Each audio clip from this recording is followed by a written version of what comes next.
நீதிபதிகளின் ஓய்வு பெறும் வயதை குறைந்தபட்சம் 75 உயர்த்த வேண்டும் என்று சிகாமுட் எம்பி ஹன்னா ஐயோ பரிந்துரைத்துள்ளார்.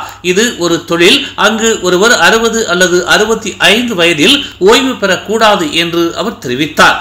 பயிற்சியின் மூலம் வழக்கறிஞர் நீதிபதிகள் பெரும்பாலும் கூட்டரசு நீதிமன்றத்திற்கு பதவி உயர்வு பெற நீண்ட நேரம் எடுத்துக் கொள்கிறார்கள். இது திறமை மற்றும் வளங்களை வீணாக்குகிறது. அவர்களின் மனம் இன்னும் மிகவும் கூர்மையானது, அனுபவம் வாய்ந்தது மற்றும் ஞானமிக்கது என்று அவர் குறிப்பிட்டார். அவர்கள் குறைந்தபட்சம் 75 வயது வரை அமர்வில் பணியாற்ற வேண்டும் என்று தாம் நினைப்பதாக தமது முகநூல் பதிவில் ஹன்னா ஐயோ தெரிவித்துள்ளார்.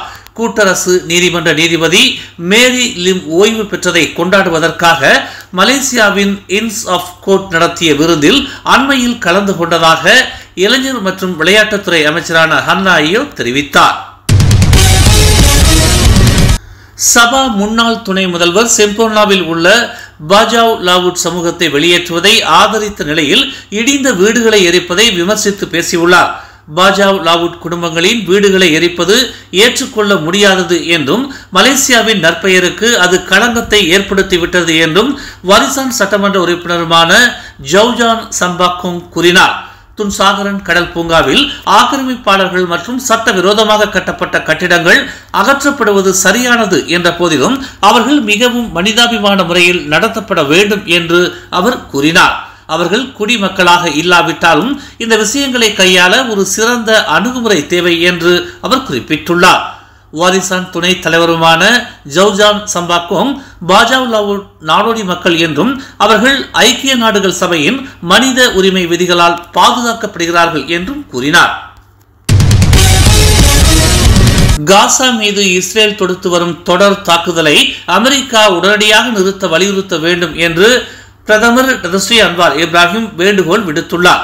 அமெரிக்காவின் காசா நிலவரம் குறித்த தற்போதைய அணுகுமுறையை மலேசியா வரவேற்கிறது என்று குறிப்பிட்ட அன்வார், போர் நிறுத்தம் குறித்த முடிவில் அமெரிக்கா உறுதியாக செயல்பட்டால் போர் ஒரு முடிவுக்கு வரும் என்று கூறினார். நேற்று நடைபெற்ற 37வது ஆசியா பசிபிக் வட்டமேசை மாநாட்டில் அன்வார் இதனை தெரிவித்தார். பண்டார்பாரு செந்தூல் பகுதியில் அரசாங்க நிலத்தில் சட்டவிரோதமாக வசித்து வந்த அந்நிய நாட்டினரின் 27 வீடுகள், 3 கடைகள் மற்றும் ஒரு மசூதியை கோலாலம்பூர் நகராண்மை கழகம் அப்புறப்படுத்தியது.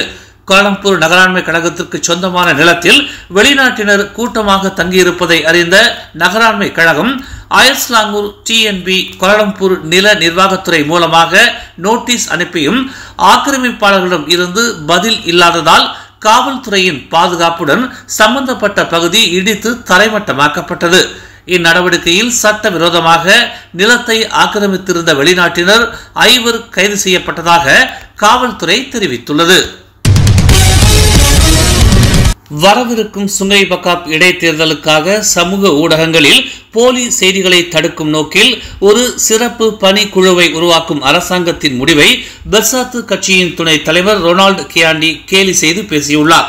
இந்த பணிக்குழு இடைத்தேர்தலில் பிரச்சாரம் செய்வதற்கான எதிர்க்கட்சிகளின் சுதந்திரத்தை கட்டுப்படுத்தக்கூடும் என்று குறிப்பிட்ட அவர், புத்ராஜயா உண்மையான அல்லது போலியான செய்திகளை எவ்வாறு தீர்மானிக்கும் என்று கேள்வி எழுப்பினார்.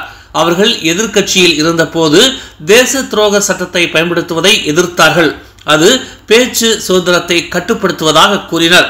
இப்போது அரசாங்கமாக இருக்கும்போது அவர்கள் என்ன செய்கிறார்கள் என்று அவர் கேள்வி எழுப்பினார்.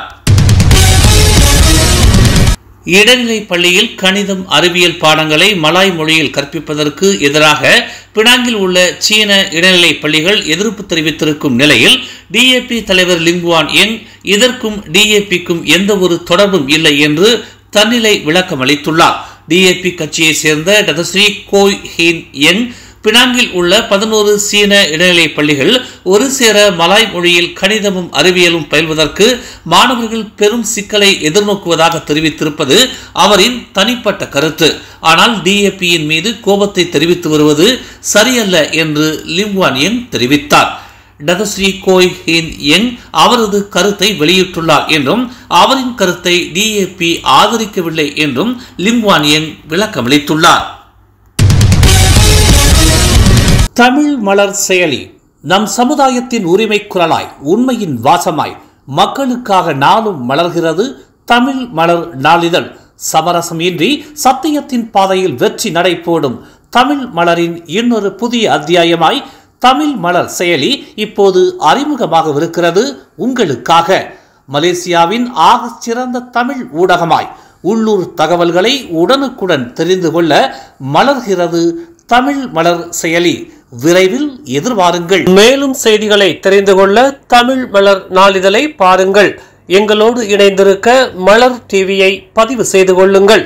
உறவுகள் மகிழ்ந்திட விருப்பம் மற்றும் பகிர்வு சேவையை சொடுக்குங்கள்.